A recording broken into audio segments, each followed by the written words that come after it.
Hello student, welcome to समर्पण education अब YouTube channel. आपका स्वागत है इस चैनल में अकाउंटेंसी स्पेशल। यस, और I am Sandeep Goyal, as you know, आपका वेल विशर कि हाँ भाई, आपकी जो टर्म वन एग्जाम है उसमें आपको 40 में से 40 100% आने चाहिए। Yes, that is my exciting thinking about you. Yes, आपको आने ही चाहिए। ओके, और इसीलिए तो हमने ये एफर्ट किया है कि yes we will do it. तो चलो, इस वीडियो में हम देखेंगे गुडविल ऑल इन वन, यानी कि गुडविल के बारे में देखेंगे, क्योंकि वो भी आपके लिए बहुत ही easy chapter. I know that आपको, आई होप आपको ये कंफर्म ये हो गया होगा भाई सर इसमें से कुछ भी क्वेश्चन आए हमें मालूम है सर, लेकिन फिर भी रिवीजन तो बनता है ताकि आपको पता चल जाए कि आपको कितना आता है, कितना कंफ्यूजन है, सब कुछ क्लियर कर देते हैं। ओके, तो चलो without delay we will start. First of all, goodwill क्या है इसके बारे में थोड़ी थियरी देखनी पड़ती है। तो देखो भाई, यहाँ पे लिखा है it is an intangible asset which places an enterprise at an advantage due to which the enterprise is able to earn higher sorry, क्या है नेचर है भाई, कब आ जाए कुछ पता नहीं। चलो, which the enterprise is able to earn higher profits without putting extra efforts। हाँ भाई, देखो भाई, एंटरप्राइज जो है ना वो एक अपना हायर एफर्ट लगा देती है अपनी रेपुटेशन के लिए, अपनी रेपुटेशन मार्केट में जमाने के लिए एक हायर एफर्ट करती है। बस इसी वजह से उसकी एक रेपुटेशन वैल्यू क्रिएट होती है। That can be called as a goodwill, उसी को गुडविल बोला जाएगा। और जैसे कि यहाँ पे लिखा है it is an intangible asset. Yes, goodwill क्या है भाई, इंटेंजिबल एसेट है, वो दिखती नहीं है लेकिन फिर भी वो हमारे एसेट है। That's why it is called as an intangible asset. Accounting standard 26 पे याद रखना, ये account as per accounting standard 26 an intangible asset prescribe that goodwill should not be recognized in the books of account unless consideration is paid for it। यानी कि अगर goodwill जो है, यहाँ पे लिखा है goodwill should not be recognised, यानी कि गुडविल को रिकॉग्नाइज नहीं करना है। किसमें रिकॉग्नाइज नहीं करना है? In the books of account, यानी कि जो हम अकाउंट लिखते हैं जिस बुक में, ठीक है, उसमें हमें गुडविल को रिकॉग्नाइज नहीं करना है। कब? इफ और unless consideration is paid for it, यानी कि उसके लिए कुछ पैसा अगर आपने पे नहीं किया तो वो गुडविल की वैल्यू आप अकाउंट की बुक में रिकॉर्ड नहीं कर सकते। जैसे कि मैंने आपको बताया था कि सेल्फ रिकॉग्नाइज्ड, यानी कि आप एक बिजनेस चला रहे हो, आपने अपनी बिजनेस की गुडविल की वैल्यू अपने आप डिसाइड कर दी, ठीक है, और फिर अगर वो वैल्यू आप अपने अकाउंट्स में रिकॉर्ड करोगे तो that is not the valid thing, because as per the accounting standard 26 आपने जिसके लिए वैल्यू पे की है, एक्स्ट्रा वैल्यू पे की है, बस वही गुडविल यहाँ पे रिकॉर्ड होगी, यानी कि उसको बोला जाएगा परचेज्ड गुडविल। Yes, exactly. तो भाई परचेज गुडविल क्या है? Purchase goodwill is that goodwill for which the firm has paid consideration in cash और काइंड। यस, या तो कैश में दिया होगा, या तो कुछ मशीनरी, या तो कुछ भी दिया होगा as a kind. Okay, so that is called purchase goodwill, यानी कि हमने परचेज की है, उसके लिए कुछ पैसा हमने चुकाया है, पेमेंट किया। So that goodwill is called purchase goodwill and that can be recorded in the book of account. अभी बात करते हैं मेथड। तो भाई कितनी मेथड है, कौन सी मेथड हमारे लिए इंपॉर्टेंट है? तो यहाँ पे थोड़ा लिखा है, पहला है एवरेज प्रॉफिट मेथड, जिसमें हम देखेंगे क्या करना है।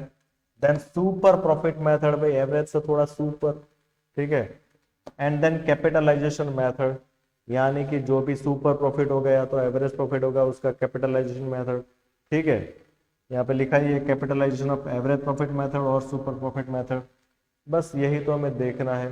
तो चलो without delay we will see some numerical problems, तो आपको पता चल जाए कि गुडविल कैसे कैलकुलेट होगी और किस तरह से क्वेश्चन पूछा जाएगा। Okay, now some mixed questions are here that we will learn.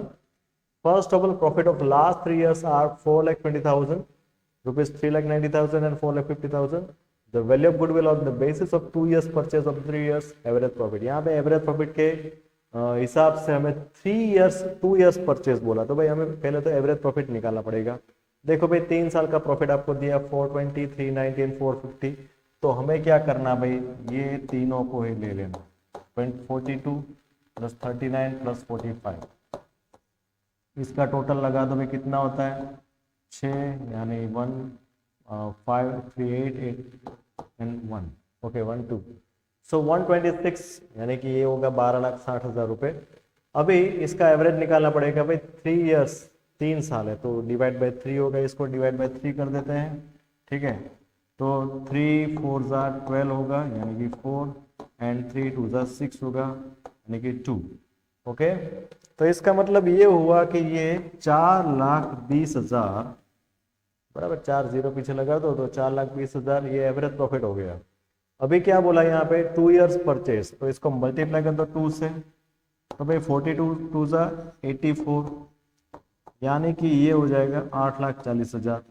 अभी देखो भाई यहाँ पे ऑप्शन भी दिया आपको सी, कितना टाइम लगा, क्या 1 मिनट लगी है, मैं फटाफट हो जाएगा ये, बस इतना शॉर्टकट से जाने का है क्योंकि एमसीक्यू है, बहुत डीप में नहीं जाने का है, ओके, समझ में आ रहा है ना। चलो, goodwill is to be calculated at 1 years purchase of the average of last 3 years profit.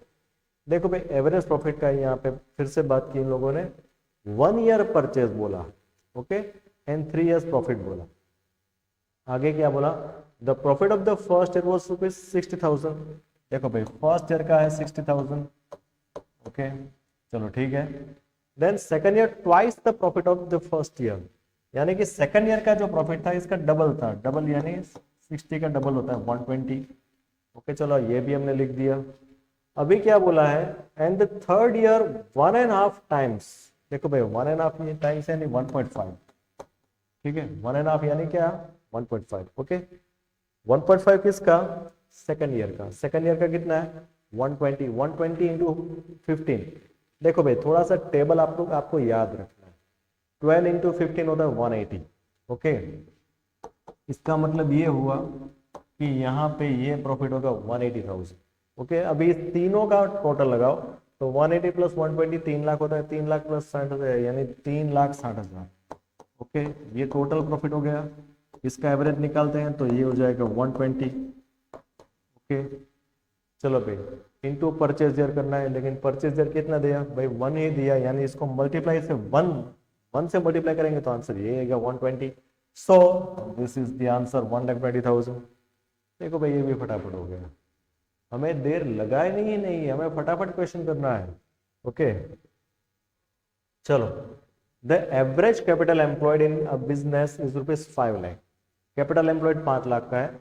The average net profit earn is rupees 65,000, average profit आपको दिया, देखो भाई मैं शॉर्ट में लिख देता हूँ एवरेज प्रॉफिट 65,000, ओके। आगे क्या दिया, if normal rate of return on capital employed is 8% and a remuneration is rupees 20,000 is expected, then the super profit of the concern is, यहाँ पे सुपर प्रॉफिट कितना है वो आपको पूछा गया भाई। सुपर प्रॉफिट की फॉर्मूला, हाँ, सुपर प्रॉफिट की फॉर्मूला होती है एपी माइनस एनपी, यानी कि average profit minus normal profit.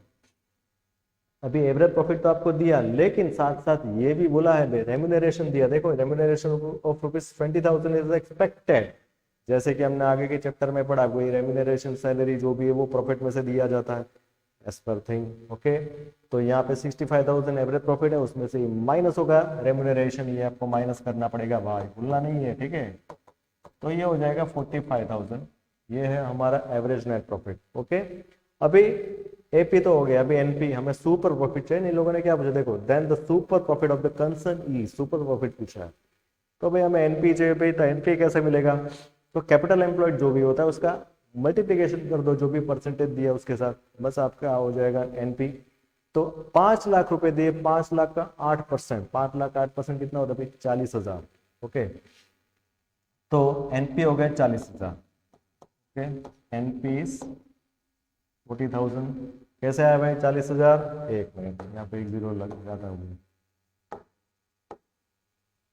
हाँ, तो 40,000 कैसे आया, फिर से बताता हूँ, 5 लाख रुपए है, 5 लाख का 8%, यहाँ पे लिखा है ना 8% NRR, net return, sorry normal rate of return, मैं भी बोल जाता हूँ कभी कभी, हाँ। तो 5,08,% कितना भाई, 5,08,% होता है 40,000, 5 8 40, ओके, तो ये 40,000। अब इन दोनों का डिफरेंस ले लो, हो गया आपका सुपर प्रॉफिट। तो कितना होगा भाई सुपर प्रॉफिट, 5,000। क्लियर, देखो भाई आ गया आपका सुपर प्रॉफिट 5,000, है ना, फटाफट हो जाता है।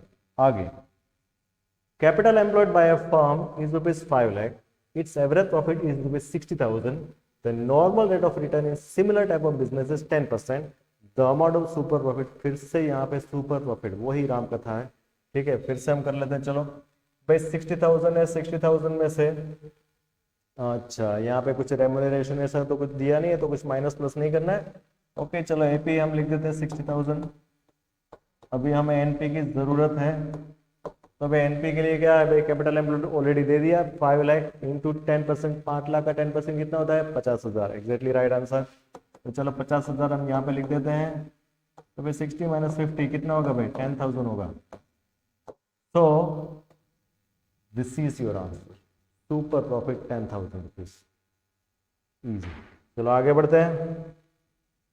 Calculate the value of goodwill at 3 years purchase when capital employed rupees 2,50,000, average profit rupees 30,000 and normal rate of return is 10%। यहाँ पे आपको एवरेज प्रॉफिट दिया, और ऐसा नहीं बोला कि भाई कैपिटलाइजेशन ऑफ सुपर प्रॉफिट, ऐसा नहीं बोला है, ओके। तो देखो भाई, अच्छा एक और चीज यहाँ पे दी है, 3 years परचेज बोला है, okay. 3 years purchase when capital employed rupees 2,50,000, average profit is rupees 30,000 and normal rate of return is 10%, okay. चलो भाई यहाँ पे आपको कैपिटलाइजेशन ऑफ गुडविल ऐसा कुछ बोला नहीं, ओके। तो भाई हमें ये मान के चलना कि भाई सुपर प्रॉफिट मेथड से कैलकुलेट करना पड़ेगा, क्योंकि कैपिटल एम्प्लॉयड दिया, ओके, और एवरेज प्रॉफिट भी दे दिया, ओके। चलो तो 2,50,000 का 10% कितना होगा भाई, 25,000। ये 25,000 क्या होगा भाई, एनपी, ओके। कैपिटल एम्प्लॉयड का जो भी परसेंटेज होता है वो एनपी बोला जाता है। और एवरेज प्रॉफिट आपको दिया है 30,000, ओके। तो 30 में से गए 25, तो कितना बचा भाई, 5,000, ओके। अभी 3 years परचेज बोला है, तो इंटू 3 कर दो, तो कितना होगा भाई यहाँ पे 15,000। बस आ गया आपका आंसर, फटाफट आपका ये क्वेश्चन हो जाता है अगर आप सही तरीके से जाते हो तो, okay. The net asset of the firm including fictitious asset of rupees 5,000 are rupees 85,000, okay. देखो भाई यहाँ पे नेट एसेट में फिक्टिशियस एसेट इंक्लूडेड है, तो हमें याद रखना है कि अगर फिक्टिशियस एसेट नेट एसेट में इंक्लूडेड है तो हमें माइनस करनी पड़ेगी।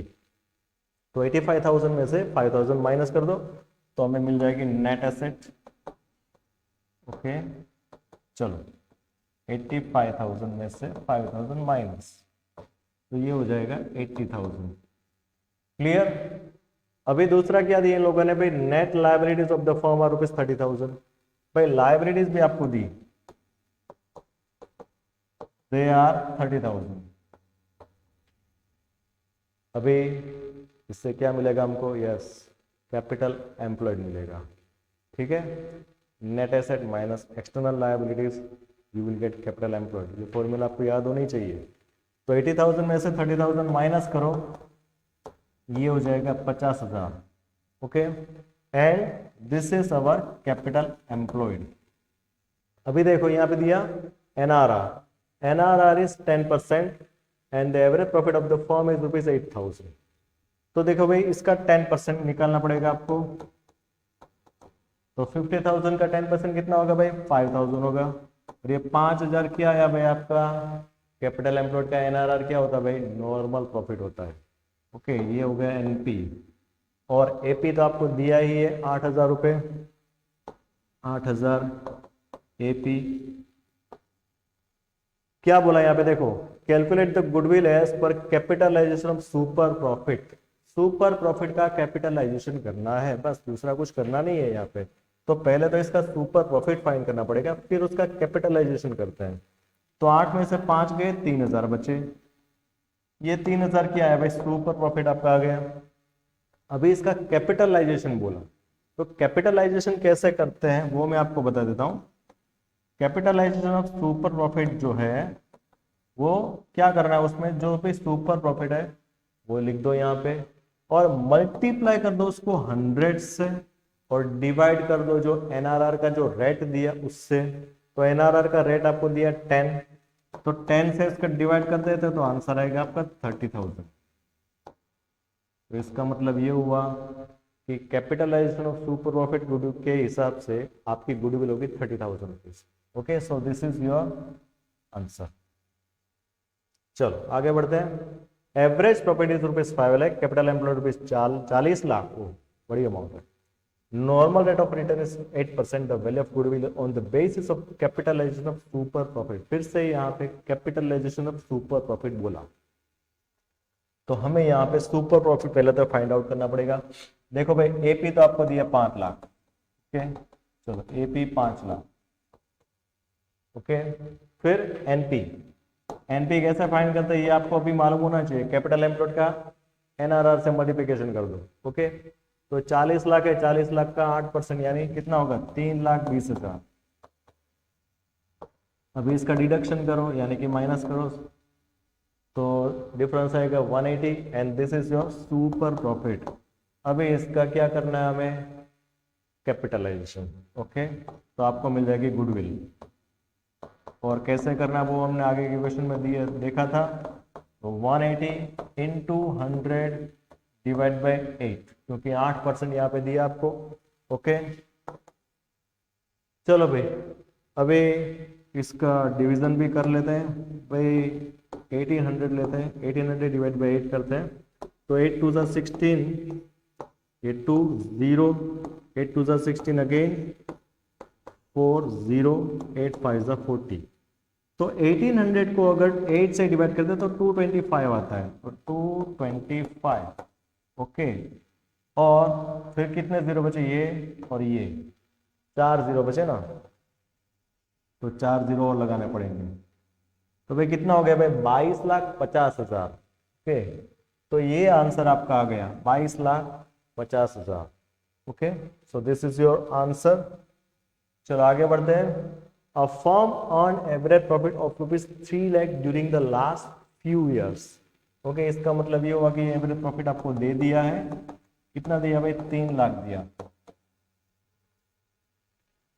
The normal rate of return of the industry is 15%, और एनआरआर आपको दिया 15%। The asset of the business were rupees 17 lakh and its liabilities were rupees 2 lakh. देखो भाई एसेट एंड लायबिलिटी दिया तो आपको इसका डिफरेंस ले लेना है, that will be capital employed. Capital employed का जो भी परसेंटेज दिया वो परसेंटेज कैलकुलेट कर दो। ओके, तो भाई 17 में से 2 गए, कितना बचा 15 लाख। 15 लाख का 15% कितना होता है भाई 2,25,000। टेबल याद रखना पड़ेगा, मैंने अभी बोला आपको, तभी तो आपका इक्वेशन फटाफट होगा। ये आपको 2,26,000 दिखता होगा। थोड़ा सा इसको क्लीन कर देता हूँ, देखो वो भी क्लीन हो गया। मैंने तेरे को क्लीन होने को नहीं बोला था, फिर भी तो क्लीन हो जाता है। चलो ओके, तो 2,25,000 ये एनपी हो गया हमारा। फिर से बताता हूँ कैसे आया।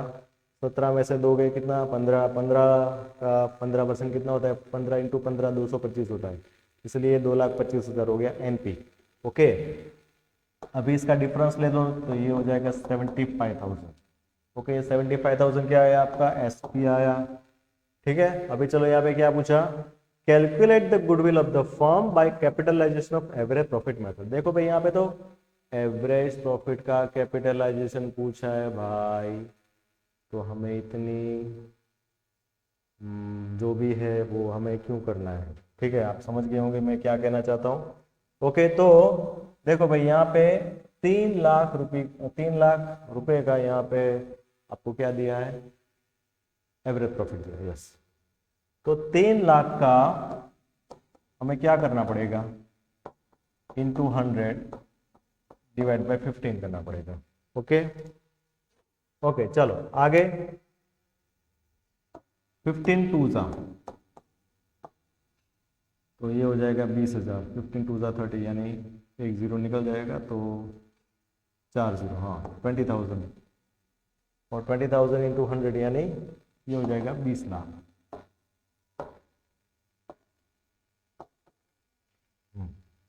ये हो जाएगा 20 लाख रुपए। अभी ये जो 20 लाख है, ये क्या किया हमने, एवरेज प्रॉफिट का कैपिटलाइजेशन किया। और फिर क्या पूछे यहाँ पे, गुडविल हमें फाइंड करनी है। तो भाई गुडविल यहाँ पे कितनी फाइंड होगी, मैं आपको बता देता हूँ गुडविल कैसे फाइंड होती है। अभी ये जो 20 लाख आए ना, इसको माइनस कर, इसमें से माइनस कर दो जो कैपिटल एम्प्लॉयड की अमाउंट होती है वो। ठीक है, ये जो 20 लाख आपके आए जिसमें आपने एवरेज प्रॉफिट का कैपिटलाइजेशन किया, इसलिए ये 20 लाख आए। अभी ये 20 लाख में से आपको 15 लाख माइनस करना है, यानी कि आपकी कैपिटल एम्प्लॉयड आपको माइनस कर देंगे, तो डिफरेंस आएगा आपका 5 लाख रुपए का। बस यही होता है आपका गुडविल। ओके, और भाई साहब ऐसा क्यों, वो भी मैं आपको थोड़ा लॉजिक समझा देता हूं। हालांकि आपने जितना भी इन्वेस्टमेंट किया होगा तो उसके ऊपर आपने एक गैस किया होगा कि हाँ भाई इतना परसेंटेज तो हमें प्रॉफिट मिलना ही चाहिए। So that can be called as expected profit. उसको हम एक्सपेक्टेड प्रॉफिट भी बोलेंगे, उसको हम नॉर्मल प्रॉफिट भी बोलेंगे कि हाँ भाई जितना इन्वेस्टमेंट किया उस हिसाब से हमें इतना तो मिलना चाहिए। ओके, तो नॉर्मल प्रॉफिट होगा 2,25,000। ओके, लेकिन भाई साहब हमने जब एग्जैक्टली जब बिजनेस किया तो हमें एवरेज प्रॉफिट जो है वो 2,25,000 की जगह पे 3 लाख मिला, यानी कि ज्यादा मिला। तो अगर प्रॉफिट ज्यादा हुआ तो इसका मतलब ये हुआ कि भाई 3 लाख प्रॉफिट के हिसाब से इन्वेस्टमेंट कितना होना चाहिए। ठीक है, अगर 2,25,000 के प्रॉफिट के हिसाब से अगर इन्वेस्टमेंट 15 लाख का होता है, एग्जैक्टली एक्चुअल इन्वेस्टमेंट 15 लाख का, तो अगर मान लो 3 लाख का प्रॉफिट हमने इसी परसेंटेज से अगर कैलकुलेट करते हैं तो भाई ये कितना इन्वेस्टमेंट होना चाहिए, तो भाई 20 लाख का इन्वेस्टमेंट होना चाहिए। अगर आपको 3 लाख का प्रॉफिट कमाना है तो 20 लाख का प्रॉफिट होना चाहिए, क्योंकि 20 लाख का 15% करोगे तभी आपका 3 लाख होगा। समझ गए आप जो मैं कहना चाहता हूँ, वो 20 लाख का 15% होगा 3 लाख, यानी कि इन्वेस्टमेंट अगर हमें 3 लाख अगर प्रॉफिट कमाना है तो इस परसेंटेज के हिसाब से इतना होना चाहिए, 20 लाख का इन्वेस्टमेंट होना है। लेकिन हमने कितना इन्वेस्टमेंट किया, 15 लाख का। तो एक्चुअल इन्वेस्टमेंट और ये जो इन्वेस्टमेंट है, ये दोनों का जो डिफरेंस होगा ना, बस उसी को तो बोला जाएगा गुडविल। समझ में आ गया? बस यही लॉजिक है, इसके पीछे कोई बड़ा लॉजिक यहाँ पे नहीं है। और आप समझ गए होंगे मेरी बात। और यहाँ पे हमने ये जो भी क्वेश्चन थे, जो भी पूछे जा सकते थे, वो सभी क्वेश्चन हमने इंक्लूड कर दिए हैं। और इसीलिए तो मैं आपको कुछ कहना चाहता हूँ। यस, धन्यवाद, थैंक यू। तो यहाँ पे ये वीडियो भी हम पूरा करते हैं। गुडविल में बस इतना ही है, दूसरा कुछ है नहीं। ज़्यादा प्रैक्टिस करोगे तो आप ज़्यादा परफेक्ट बनोगे, बस यही हमारी मनोकामनाएं हैं और वो आप पूरी करोगे, ये भी हमें मालूम है। ठीक है, तो यहाँ तक रखते हैं और फिर नेक्स्ट वीडियो में मिलते हैं नेक्स्ट चैप्टर के साथ जो आपका आने वाला है। आपको मालूम है कौन है, change in profit sharing ratio. Okay, we will see, we will meet in next video. Good bye, thank you very much, धन्यवाद।